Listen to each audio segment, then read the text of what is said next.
Assalamualaikum warahmatullahi wabarakatuh. Kembali lagi di channel Pintu Dimensi. Melanjutkan di bagian 3 di judul KKN di Desa Hantu.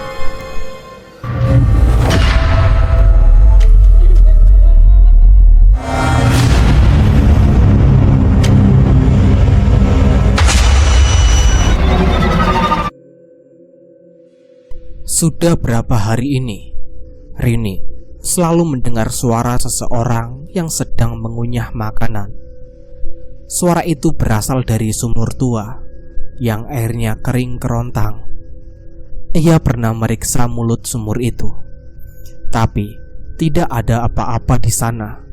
Hanya tanah kering dan tumbuhan liar yang menjuntai di dinding sumur.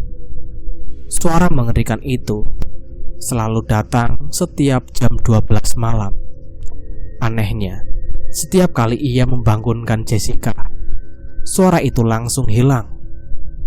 Malam itu, Rini kembali terbangun dari tidurnya. Ia mendengar samar-samar sebuah keributan anak kecil yang sedang bermain di ruang keluarga. Anehnya, tidak ada siapa-siapa di sana. Kemudian, ekor matanya melihat sekelebat bayangan manusia yang sedang melintasi jendela kaca rumahnya. Di sana ada seorang pria tengah berdiri di halaman rumah. Pria itu terlihat memperhatikan ke arah Rini. Tidak begitu jelas wajahnya karena tertutup oleh gelap. Entah kenapa, tiba-tiba saja lelaki itu melempar sebuah batu ke arah jendela rumah. Itu sangat mengagetkan Rini. Bahkan sampai-sampai Jessica juga terbangun. "Ada apa, Rin?" Jessica terperanjat menghampiri Rini, lalu memegang erat lengan temannya itu. Jantung Rini masih berdebar. Napasnya naik turun dengan cepat. Tadi ada cowok kelempar batu ke rumah. Ah, orang gila itu. Bukan Jess, ini badannya kurus. Gue juga gak tahu siapa. Mukanya gak kelihatan. Jessica mengintip dari celah pecahan kaca, tapi tidak ada siapa-siapa. Sebuah batu kembali dilemparkan. Kali ini mengenai pintu. Mereka berteriak meminta tolong. Terlihat dari balik pecahan jendela, sebuah bayangan lelaki misterius itu semakin mendekat. Rini berlari ke kamar untuk mengambil sebuah pisau dari dalam ranselnya. Lelaki itu menggedor-gedor pintu, memaksa masuk. "Jangan masuk, atau gue bunuh. Dengerin, gue gak segan-segan ya bunuh orang," bentak si Rini. "Kapan lo pernah bunuh orang, Rin?" tanya si Jessica. Di game online," jawab Rini singkat. Pintu berhenti digedor. Sepertinya lelaki misterius itu sudah pergi. Pelan-pelan Rini melangkah mendekati jendela dengan sebilah pisau di genggamannya. Sementara itu, Jessica membuntuti dari belakang. Ia tampak ketakutan. Rini mengintip dari celah jendela. Tidak ada siapa-siapa di luar. Kemudian, tiba-tiba saja, sebuah batu sebesar kepalan tangan melayang mengarah ke wajahnya. Untung saja Rini berhasil menghindar. Tetapi pipi kirinya terkena pecahan kaca. Perlahan, 1-2 tetes darahnya jatuh ke lantai. "Pak, ayo kita harus pindahkan mereka dari rumah itu," kata Arya dengan logat Jawa yang kental. Pak Marto membuka kacamatanya sambil menghembuskan nafas berat. "Nggak bisa, Arya. Mereka nggak mau merepotkan warga sini. Lagi pula, nggak ada penginapan di kampung kita." Tiba-tiba Bu Surti, istri Pak Marto, menyuguhkan ubi hangat dan teh manis. Kemudian duduk bersama mereka di ruang tamu. "Pak, wong kita ndak tahu di mana kuntilanak itu bersarang sekarang. Aku takutnya selama ini kuntilanak itu bukan bersemayam di dalam gua, tapi di dalam rumah tua itu, Pak." "Kau tenang saja, Arya. Kuntilanak itu ndak akan bangkit lagi. Kau tahu sendiri, selama ini kita rajin sesajenan toh." Arya menundukkan kepala sambil cemas. "Pak Marto, Bapak masih ingat kan pas kuntilanak itu bangkit? Belasan anak di desa kita hilang. Tahu-tahu tengkoraknya ngapung di pantai Keramat. Aku gak mau ya kalau hal ini kejadian lagi sama warga kita." Pak Marto tersenyum. Orang-orang kota itu sudah diingatkan agar tidak menyanyikan Lingsir Wengi. Lagi pula mereka tidak tahu lagu itu. Malam kembali meringsut. Entah kenapa akhir-akhir ini hujan sering turun. Petir menyambar dari kejauhan, saling sahut menyahut. Kilat berkelabatan memantulkan cahaya pada dinding rumah Rini yang ia tempati. Angin bertiup tak terarah, melengkungkan pepohonan mahoni di desa Balagadang. Debur ombak terdengar semakin keras dari kejauhan. Mungkin laut akan segera pasang. Saat itu, Rini sibuk memeriksa hasil kuesioner penelitiannya, sedangkan Jessica sedang asik mandi sambil mendengarkan radio di smartphone-nya. Siaran radio memutarkan lagu pop yang sedang hits. Pertama lagu Shape of You dan Ed Sheeran, kemudian lagu Havana oleh Camila Cabello, dan lagu Bad Liar, Imagine Dragon. Jessica menari-nari sambil sesekali mengikuti lirik lagu itu. Ia mengguyurkan air ke tubuhnya, memijat-mijat rambutnya menggunakan sampo murahan yang ia beli di pinggiran jalan. Kemudian lagu itu berhenti. Oke people, balik lagi bersama gue Farah di sini. Jadi guys, ini lagunya yang dipercaya bisa mengundang kuntilanak. Ih, serem ya. Yuk kita dengerin. Sambil mendengarkan radio itu, Jessica menyiramkan air ke tubuhnya.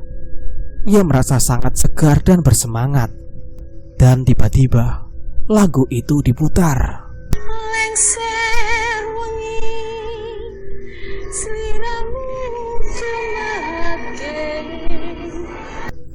Duar. Setelah lagu Lingsir Wengi itu selesai diputar, suara ledakan sangat keras terdengar dari kamar mandi sebelah yang tidak berfungsi. Jessica buru-buru mengenakan anduk, sedangkan Rini sudah berdiri di mulut pintu kamar mandi itu. Jessica keluar melongokkan kepalanya. "Ada apa, Rin?" tanya Jessica lirih. Namun Rini tidak menjawab dan masih mematung sambil memandangi ke arah sumur tua. Sebilah papan yang menutupi mulut sumur bergetar hebat, seperti ada sesuatu yang memaksa untuk keluar. Terdengar suara decak seseorang dari dalam sumur, seperti sedang memakan sesuatu. Lalu papan itu terpental ke awang-awang. Sosok wanita dengan ukuran tubuh sebesar kerbau. Rambutnya menutupi semua bagian tubuh, muncul dari sumur itu dan terbang perlahan sambil tertawa cekikikan. Itu jelas kuntilanak. Sosok wanita itu menguap, menebus loteng, dan hilang begitu saja, diiringi suara petir yang menggelegar. Ada apa ini? Arya tiba-tiba datang menghampiri mereka. Rini dan Jessica pingsan seketika. Arya membopong mereka satu persatu ke atas sofa. Ia meraih smartphone, milik Jessica yang tergeletak di atas sumur dan masih menyala. Ia lalu mematikan radionya. Beberapa saat kemudian, Pak Marto datang dengan membawa sebuah keris dan seikat daun kelapa kering. Ia merasakan kebangkitan kuntilanak.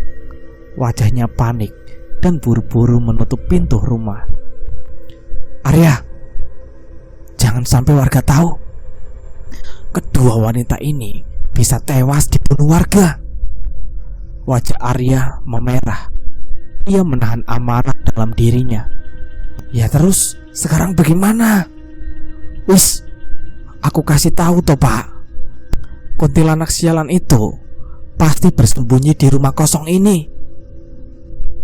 Kalau tahu begitu, sudah kubakar rumah ini." Seseorang menggedor pintu sambil memanggil-manggil Pak Marto. Arya mengintip dari balik jendela. Itu Tias, anak perempuan Pak Marto satu-satunya. Sudah lama Arya mengejar cintanya, namun tetap diabaikan. Melihat kedatangan Tias, buru-buru Arya membukakan pintu. "Pak, anaknya Bu Mina hilang," ujar Tias dengan nafas terengah-engah. "Kuntilanak sialan. Arya, jaga mereka dulu ya. Ingat, jangan sampai ada warga tahu tentang ini," pinta Pak Marto. Arya mengangguk. Pak Marto lari keluar rumah sambil mengacungkan keris. Tias membuntutinya di belakangnya. Sementara Arya memandangi kedua perempuan yang terbaring di atas sofa itu. Ia mengeluarkan sebilah pisau yang diselipkan di belakang pinggangnya. Kemudian ia memotong beberapa helai rambut Jessica dan memasukkannya ke saku kemejanya sambil melirik ke arah jendela, takut kalau Pak Marto tahu. Seminggu berlalu semenjak kebangkitan kuntilanak. 8 anak hilang. Tengkorak mereka ditemukan mengapung di pantai Keramat. Setiap hari warga panik, menangis di halaman rumah mereka. Bahkan ayah dari anak-anak yang hilang sudah membakar lubang gua yang dipercaya jadi persembunyian kuntilanak. Mereka melontarkan sumpah serapah dan berjanji akan membalas dendam pada kuntilanak itu. Desa saat itu menjadi sangat mencekam, tapi belum ada warga yang tahu kalau Jessica penyebab bangkitnya kuntilanak. Setiap malam, semua orang tua di desa Balagadang tidak pernah tidur. Mereka selalu menjaga anak-anaknya. Tetapi tetap saja satu persatu anak dari mereka hilang. Bahkan anak-anak itu diculik saat sedang buang air besar. Menurut kepercayaan warga Balagadang, ruh anak mereka akan dijadikan tuyul oleh kuntilanak. Tuyul-tuyul itu menjadi semacam mainan untuk kuntilanak. Beberapa hari kemudian, korban semakin bertambah.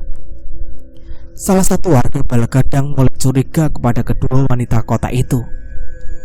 Semenjak hadirannya di desa, kuntilanak malah bangkit lagi. Jadi, malam itu warga berbondong-bondong mendatangi kediaman Rini dan Jessica sambil membawa parang, balok, linggis, dan batu, siap membunuh mereka berdua. Di dalam rumah, Rini mendengar gemuruh langkah warga berdayun-dayun mendekat. Arya tiba-tiba muncul dari pintu belakang rumah. Ia mengajak Rini dan Jessica untuk segera kabur dari rumah. Mereka bertiga berhamburan lewat pintu belakang, menembus perkebunan mahoni. Arya menuntun lengan Rini, sedangkan Jessica sekuat tenaga membuntuti dari belakang. Dari kejauhan terlihat cahaya api menyala. Asap membumbung di langit. Rumah tua itu dibakar warga. Rini dan Jessica menangis sesekukan sambil terus berlari sekuat tenaga. Di tengah-tengah kebun, di antara pepohonan mahoni yang menjulang tinggi. Tiba-tiba Jessica berhenti berlari. Dadanya terpental seperti ada yang menendangnya dari belakang.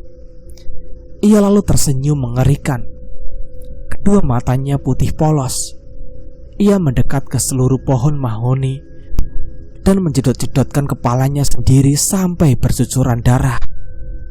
Rini menangis sambil menyandarkan Jessica.